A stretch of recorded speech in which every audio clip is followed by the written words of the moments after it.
जय हिंद दोस्तों, मैं जितेंद्र कुमार पटना बिहार से। इस पिछले क्लास में हम लोगों ने पढ़ा था प्राचीन इतिहास का प्रमुख स्रोत को, और आइए इसी क्रम में बढ़ते हुए आज हम लोग वैदिक काल तक पहुंच चुके हैं और वैदिक काल के बारे में जानकारियां अध्ययन करते हैं।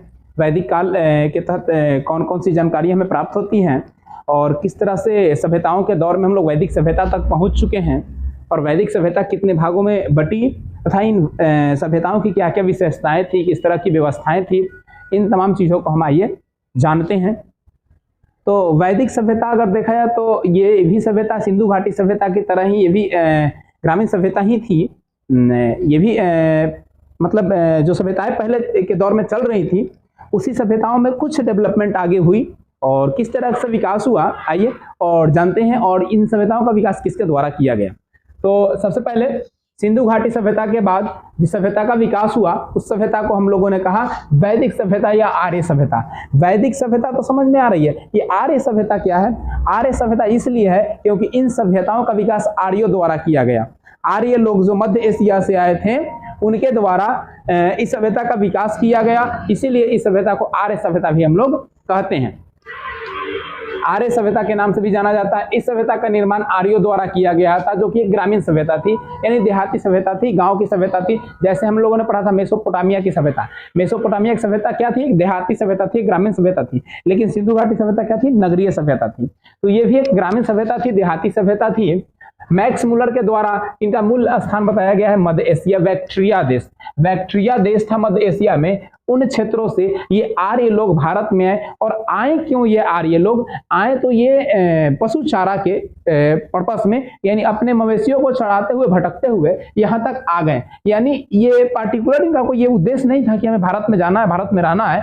पशु चारा के चक्कर में वो लोग वहां से अपने मवेशियों के साथ, गाय इनका प्रिय पशु हुआ करता था, पूजनीय पशु हुआ करता था, उसी को चढ़ाते हुए ये लोग भटकते भटकते भारत में आ गए। आने के बाद इन्हें काफी अच्छा ये शहर लगा, जगह लगा, इसलिए धीरे धीरे यहाँ बसने लगे और ये संस्कृत भाषा को जानते थे। ये संस्कृत भाषा को जानते थे और ये जब आए तो यहाँ दो तरह के समाज का डिवाइड इन लोगों ने कर दिया। एक को आर्य बोले और दूसरा को अनार्य बोले। अनार्य उन्हें कहा गया जो कि संस्कृत को नहीं जानते थे, यानी जो भारत के मूलवासी थे वो संस्कृत का ज्ञान उन्हें नहीं था, तो उन्हें अनार्य कहा गया इनको द्वारा, और खुद को ये आर्य कहते थे क्योंकि संस्कृत जानते थे, इसलिए अपने आप को ऊंचे स्थान पर रखे, और जो संस्कृत नहीं जानते थे उनको निम्न स्थान पर इन लोगों ने बैठाने का प्रयास किया। अब आइए वैदिक संस्कृति या वैदिक सभ्यता, इसी को कहते हैं। वैदिक संस्कृति भी कह सकते हैं, संस्कृति मतलब कल्चर सिविलाइजेशन यानी सभ्यता। तो वैदिक संस्कृति या वैदिक सभ्यता, इसका काल जो रहा, समय सारणी रहा, आप लोगों ने इससे पहले देखा था सिंधु घाटी सभ्यता के बारे में। मैंने उसका समय काल बताया था आप लोगों को कि 2500 बीसी से लेकर 1750 बीसी। अलग अलग लोगों ने और भी अलग अलग बातें कही थी, अलग अलग टाइम पीरियड दिया था, लेकिन सर्वमान्य जो है वो 2500 से लेकर 1750 बीसी है। उसी कालखंडों में ये भी एक समय आता है वैदिक सभ्यता, जो कि 1500 से लेकर 600 ईसा पूर्व है, जो कि दो भागों में डिवाइड हो गया। दो भागों में डिवाइड हुआ, इसकी दास्तान हम पढ़ेंगे दो भागों में क्यों डिवाइड हुआ।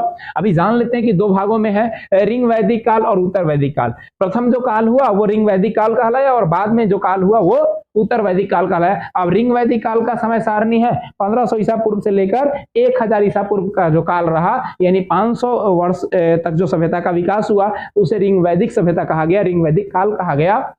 और उसके बाद जो 1000 से लेकर 600 ईसा पूर्व तक, यानी 400 सालों का जो काल रहा उसे उत्तर वैदिक काल कहा गया। यानी उत्तर, आप लोगों को पहले ही बताया था उत्तर, और उत्तर के बारे में जिक्र मैंने किया था आपको कि उत्तर उसे कहा जाता है जो कि समाप्त होने के बाद का काल होता है ना, जैसे कि नवपाषाण, उत्तर पाषाण, ऐसा कर बताए थे ना आप लोगों को, तो वो चीजें हैं। उत्तर वैदिक काल यानी वैदिक काल समाप्त होने का काल जो है वो 1000 से लेकर 600 ईसा पूर्व के बीच का काल है। तो इन्हीं कालखंडों को अलग अलग हम लोग पढ़ेंगे। रिंग वैदिक कालखंड को पहले पढ़ेंगे, उसके बाद उत्तर वैदिक कालखंड को पढ़ेंगे। अब रिंग वैदिक कालखंड में 3 वेदों की रचना हुई थी। 3 वेदों की रचना हुई, ऋग वेद का, यजुर्वेद वेद का और सामवेद वेद का। ऋग वेद, यजुर्वेद वेद और सामवेद वेद, ये 3 प्रकार के जो वेद की रचना हुई थी वो रिंग वैदिक काल में हुई थी। और एक वेद जो अथर्व वेद है, सबसे अंतिम का वेद है, उसकी रचना हुई थी उत्तर वैदिक काल में। तो सबके बारे में चर्चा करेंगे, लेकिन कुछ विद्वानों का कहना है कि इनके स्थान को लेके, आर्य लोग जो आए उनके स्थान को लेके आपसी मतभेद है।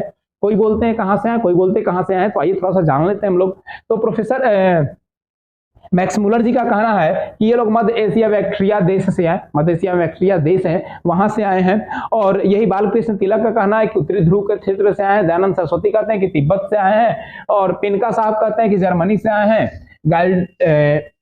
गाइल्स साहब कहते हैं कि ये आपके हंगरी से आए हैं। ऐसे ही अलग अलग मान्यता है। अविनाश चंद्र कहते हैं कि ये सिंधु प्रदेश से आए हैं, यानी सिंधु नदी के क्षेत्र के जो आसपास के क्षेत्र थे उन्हीं क्षेत्रों से ये लोग यहाँ तक आए हैं। यानी अलग अलग व्यक्तियों का अलग अलग कहना है। लेकिन अगर देखा जाए तो सर्वमान्य जो है सभी लोगों के तथ्यों के अनुसार जो एनालिसिस करके निकाला गया है वो लगभग यही निकल के आता है कि आर्य लोग जो आए हैं जो एशिया के मध्य भाग से आए हैं। अब एशिया के मध्य भाग में आगे चल के आप पढ़िएगा तो इनका संबंध ईरान से भी होता है। ईरान में भी एक लिपि है, उन लिपि में जो संस्कृत भाषा का ज्ञान और जो विधि व्यवस्था सिस्टम की जो व्यवस्था है इराक ईरान से मिला है।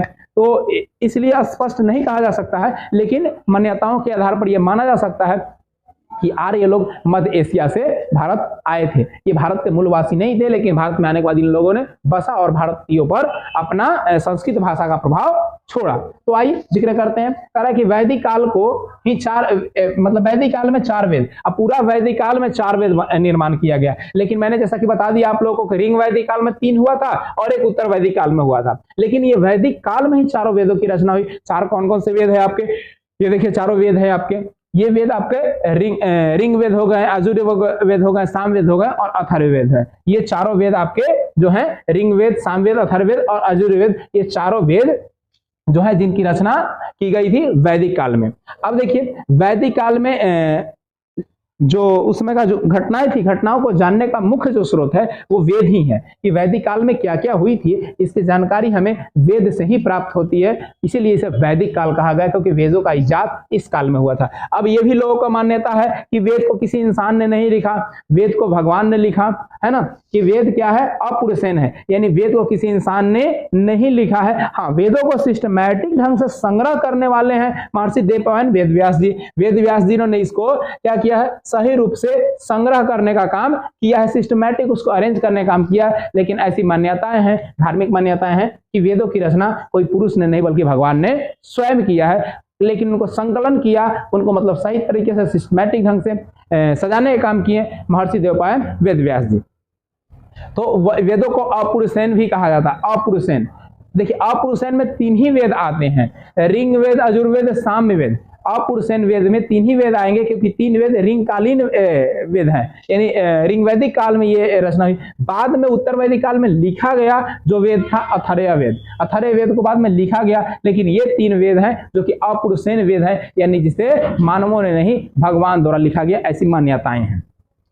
अब देखिए ऋग्वेद के बारे में थोड़ी बहुत जानकारी हम अध्ययन कर लेते हैं, जो कि हमारे एग्जामिनेशन से रिलेटेड होते हैं, जो कि एग्जामिनेशन में पूछे जाते हैं। वैसे प्रश्न कह रहा है कि इसमें 10 मंडल है, 1028 सूक्त हैं और 10,580 ऋचाएं हैं, यानी उसको ब्रांच वाइज समझने के लिए बांट दिया गया है। जैसे संविधान को समझने के लिए हम लोग भाग, अनुच्छेद, अनुसूची के अंतर्गत बांटते हैं, है ना, समझने में सुविधा हो और ब्रांच वाइज ब्रांच हम उसको आसानी से पढ़ सकते हैं। वैसे ही वेदों को भी बांटने के लिए ऋग वैदिक काल में 3 भागों में बांट दिया गया, यानी मंडल के आधार पर, सूक्त के आधार पर और ऋचाओं के आधार पर। मंडल की अगर संख्या आपसे पूछता है तो मंडल की संख्या ऋग्वेद में 10 है। सूक्त की संख्या अगर पूछता है तो इसकी संख्या 1028 है। अगर आपसे पूछा जाता है ऋचाओं की संख्या तो ऋचाओं की संख्या 10,580 है। इन ऋचाओं को पढ़ने वाले ऋषि को होत्रु कहते हैं, यानी जो इन ऋचाओं को पढ़ सकते हैं, यानी जो जैसे इंग्लिश जो पढ़ाते हैं उसे इंग्लिश का टीचर कहते हैं, फिजिक्स पढ़ाते हैं फिजिक्स का टीचर कहते हैं, मैथ पढ़ाने वाले को मैथ का टीचर कहते हैं। वैसे ही ऋचाओं को पढ़ने वाले जो शिक्षक होते थे, जो इनकी जानकारी इनके पास होती थी, उन्हें होत्रु कहते थे। उन्हें होत्रु कहते थे जो कि ऋचाओं को समझ रखते थे, ऋचाओं को पढ़ते थे, व्याख्या करते थे, लोगों को समझाने का समक्ष रखते थे। वैसे ऋषि को होत्रु कहा गया है।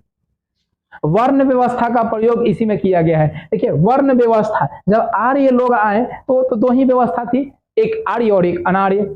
यानी एक जो मध्य एशिया से यहाँ आए लोग आर्य थे और जो भारतीय यहाँ मूलवासी थे वो अनार्य थे, क्योंकि संस्कृत नहीं जानते थे इसलिए उन्हें अनार्य कहा गया। और जो बाहर से आए वो आर्य कहलाए, क्योंकि वो संस्कृत जानते थे। अब उसके बाद समाज में एक सिस्टम बना दिया गया, 4 वर्गों में वर्ण व्यवस्था को बांट दिया गया। वो भी ऋग्वेद के 10वें मंडल से, 10वें मंडल के आधार पर क्या किया गया वर्ण व्यवस्था बनाई दी गई। और वर्ण व्यवस्था कितने प्रकार के थे? 4 प्रकार के। पहली वर्ण व्यवस्था थी ब्राह्मण, दूसरे क्षत्रिय, तीसरे वैश्य और शूद्र।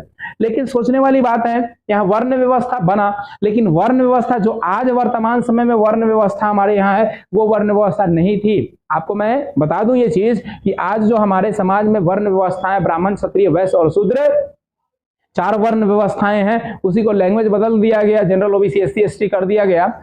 तो ये वर्ण व्यवस्थाएं जो हैं, वो वर्ण व्यवस्थाएं पहले की कुछ और वर्ण व्यवस्थाएं थी, और बाद में अथर्ववेद में इसको काफी चेंजिंग किया गया और इसे वर्ण व्यवस्था को कन्वर्ट कर दिया गया। पहले होता था कर्म के आधार पे वर्ण व्यवस्था, जो पढ़ा रहे हैं, जो शिक्षक है, जिनके पास ज्ञान है, जो किसी को सिखा रहे हैं, वो ब्राह्मण कहलाते थे।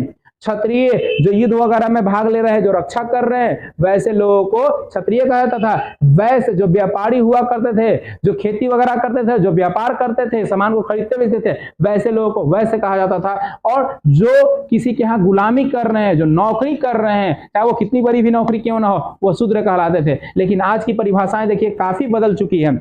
आज अगर कोई ब्राह्मण घर में पैदा लेता है तो उसके पूरे खानदान वाले ब्राह्मण हो जाते हैं। कोई क्षत्रिय घर में पैदा ले लिया तो पूरा पूरा क्षत्रिय हो गया, वैश्य घर में पैदा ले लिया तो पूरा पूरा खानदान वैश्य हो गया, और शूद्र घर में पैदा ले लिया तो शूद्र कहलाया। जबकि यह व्यवस्था नहीं थी हमारे धर्म ग्रंथ में। हमारे यहाँ व्यवस्था थी ऋग्वेद के अनुसार कि एक ही घर में चारों लोग पाए जा सकते हैं। मान लीजिए एक पिता के 4 पुत्र हैं, और पिता जो उसके हैं वो ज्ञानी है, शिक्षक हैं, तो ब्राह्मण हो गए। उनका बड़ा लड़का जो है, वो बड़ा लड़का क्या करता है कि वो राज्य दरबार की रक्षा करता है, सेनापति है, सेना नायक है, तो वो हो जाएगा क्षत्रिय। अगर एक बेटा उनका व्यवसाय करता है, सामान को खरीदता है, बेचता है, एक्सपोर्ट और इंपोर्ट करता है, तो वो उनका लड़का एक वैश्य हो जाएगा। और एक किसी के यहाँ नौकरी करता है, वो हो जाएगा शूद्र। यानी एक ही घर में अलग अलग व्यवस्था के लोग पाए जाते थे।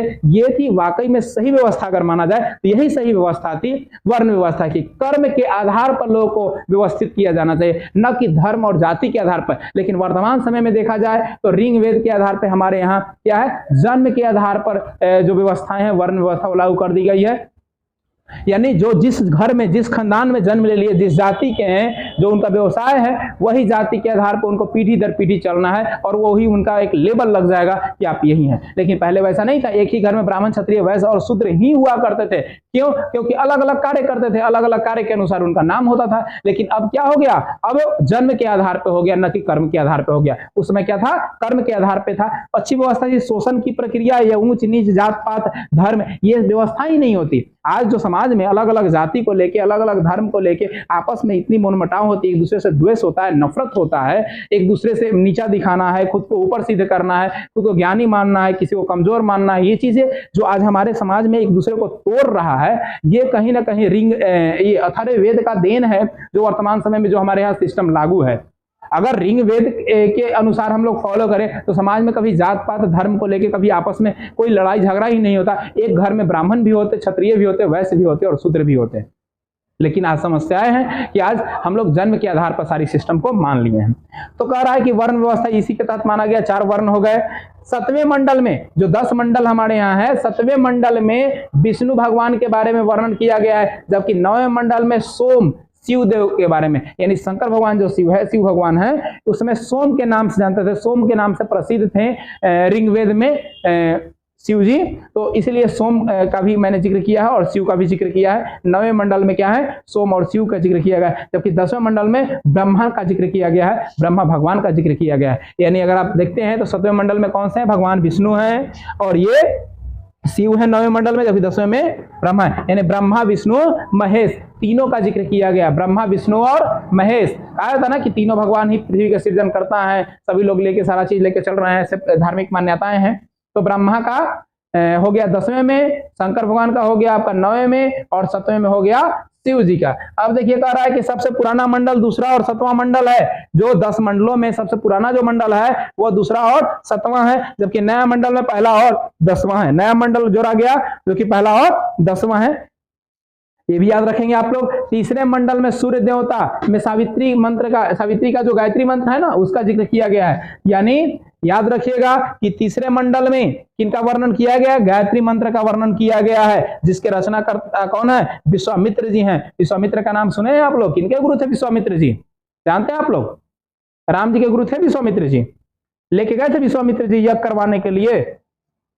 जब वो राक्षस लोग क्या करता था कि मांस वगैरह डाल देता था यज्ञ में, यज्ञ को ये कर देता था, तो विश्वामित्र जी लेके गए थे राजा दशरथ जी से मांग कर उनके पुत्र को, राम और लक्ष्मण जी को, कि चलिए हम आपको क्या करते हैं भाई, हमको रक्षा कीजिए, यज्ञ से बचाइए, यज्ञ को सब खराब कर दे रहा है। और उसी दौरान उनकी शादी भी हो गई थी, उसी भ्रमण काल के दौरान लेके चले गए थे वहां, कहाँ, दशरथ जी के यहाँ जो स्वयंवर था सीता जी का, वहां पे लेके चले गए थे। चलिए देखते हैं आगे। करा कि प्रिय पशु घोड़ा था, जो आर्य लोग थे उनका प्रिय पशु घोड़ा था, लेकिन अगर पूजनीय पशु की बात करता है तो गाय था। पूजनीय पशु क्या था? गाय था। गाय उनके लिए भगवान तुल्य था, गाय को बहुत ज्यादा पूजते थे वो लोग। और प्रिय पशु जो जिसको प्यार से रखते थे और बहुत मतलब उनका समझिए कि आने जाने का एक साधन भी, संसाधन भी था गाय थी, सॉरी घोड़ा। गाय तो मतलब मवेशी की तरह था, गाय को दूध वगैरह निकालना ये सब चीजें करते थे, लेकिन घोड़ा वगैरह जो था यातायात के लिए उनका काफी ये था और काफी प्रिय भी था। प्राचीन काल में तो घोड़ा वगैरह ही से ना लोग घोड़ा गधा ये सब से यात्रा करते थे।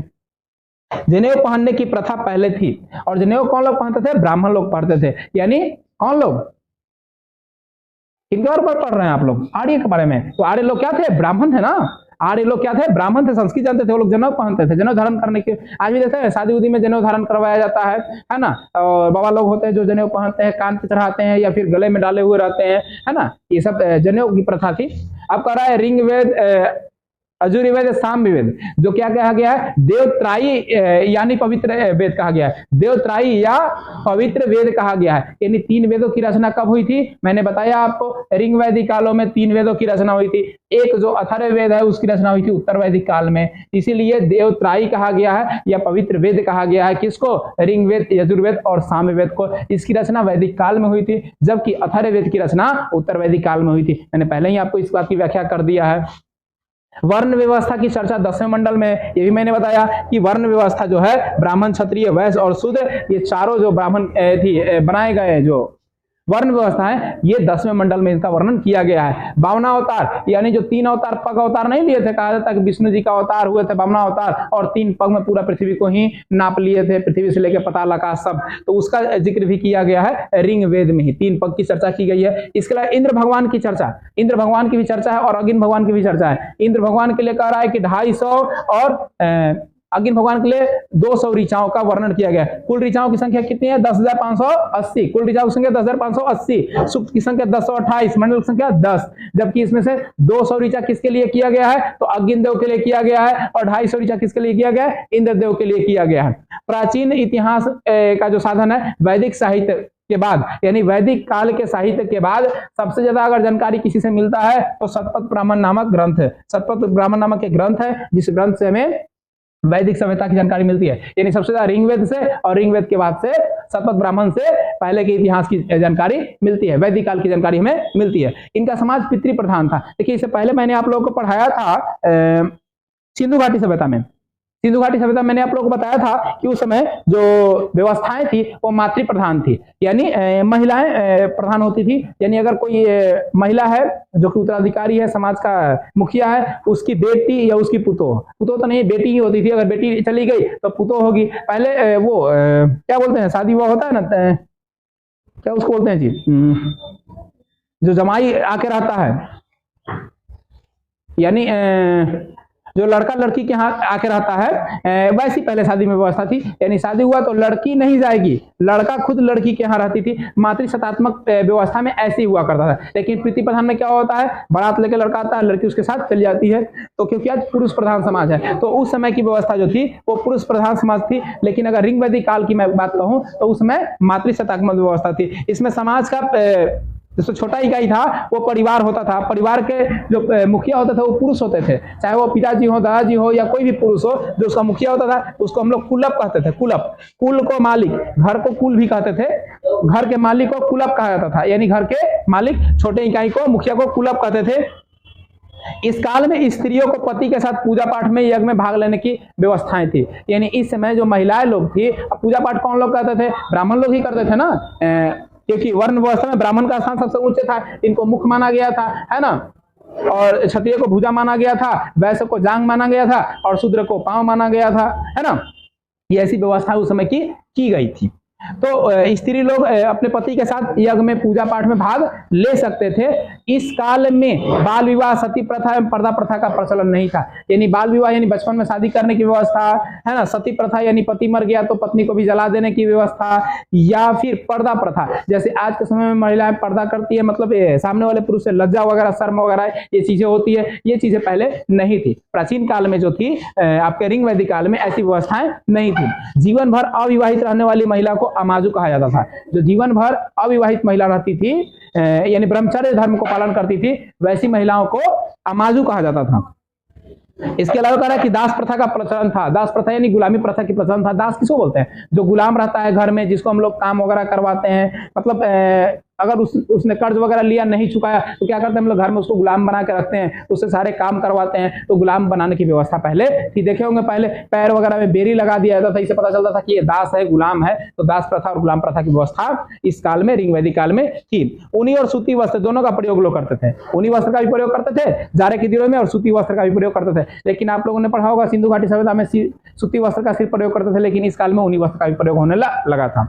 आप कह रहा है कि यहाँ दो तरह के विवाह का प्रचलन था। यानी ऋग वैदिक काल में दो प्रकार के विवाह होती थी। एक विवाह को अनुमोल विवाह कहते थे, दूसरा को प्रतिलोम कहते थे। अब अनुलोम क्या है, प्रतिलोम क्या है, आइए इसकी जानकारी अध्ययन करते हैं। अनुलोम विवाह कहने का मतलब होता है जिसमें पुरुष जो होगा उच्च वर्ग का होगा, यानी उच्च धर्म का। यानी जैसे चार ही है ना, ब्राह्मण, क्षत्रिय, वैश्य और शूद्र, इसमें से पुरुष रहेगा उच्च वर्ग का, और लड़की जो रहेगी, महिला जो रहेगी, वो निम्न धर्म का रहेगी। यानी मान लिया पुरुष है तो ब्राह्मण है, तो लड़की हो सकती है, क्षत्रिय भी हो सकती है, वैश्य भी होती है, शूद्र भी हो सकती है। अगर पुरुष क्षत्रिय है तो लड़की वैश्य या शूद्र हो सकती है। अगर लड़का वैश्य है तो लड़की जाहिर सी बात है कि शूद्र ही होगी। यानी लड़का उच्च जाति का और लड़की निम्न जाति का होगा। वैसे विवाह को अनुलोम विवाह कहलाता था। लेकिन प्रतिलोम विवाह उस विवाह को कहा गया जिसमें स्त्री उच्च वर्ग की होती थी, लड़की ब्राह्मण हो सकती है, क्षत्रिय हो सकती है, वैश्य हो सकती है, लेकिन पुरुष क्या हो जाएगा, शूद्र हो जाएगा। अगर लड़की क्षत्रिय होती है तो लड़का वैश्य या शूद्र हो जाता था। यानी लड़कों के जाति से लड़की का जाति उच्च होगा। वैसी विवाह की व्यवस्था थी प्रतिलोम विवाह। यानी उस समय भी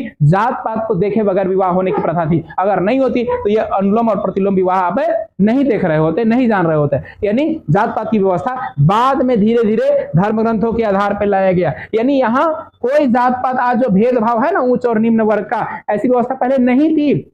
अगर ऐसी होती तो एक ही घर में ब्राह्मण, क्षत्रिय और वैश्य नहीं होते, कर्म के आधार पर लोगों को बंटवारा नहीं होता। ये तो अथर्ववेद का देन है, जो कि कर्म के आधार पर ना करके जन्म के आधार पर लोगों को बांट दिया गया। और उसी समय से समाज में जाति धर्म को लेकर, जात में ऊंच नीच जात को लेकर ये तमाम व्यवस्थाएं चालू होती रही और वर्तमान समय तक चली होती आ रही है। तो ये तमाम जानकारियां थी आपको ऋग वैदिक काल की। ऋग वैदिक काल में आपको ऋग वेद की थी। अभी हमारे पास यजुर्वेद, अथर्ववेद, सामवेद की जानकारियां हैं, जो कि हम लोग अगले क्लास में पढ़ेंगे। तो मिलते हैं पुनः बहुत सारी जानकारियों को लेकर अगले एपिसोड में। जय हिंद, जय भारत, जय संविधान।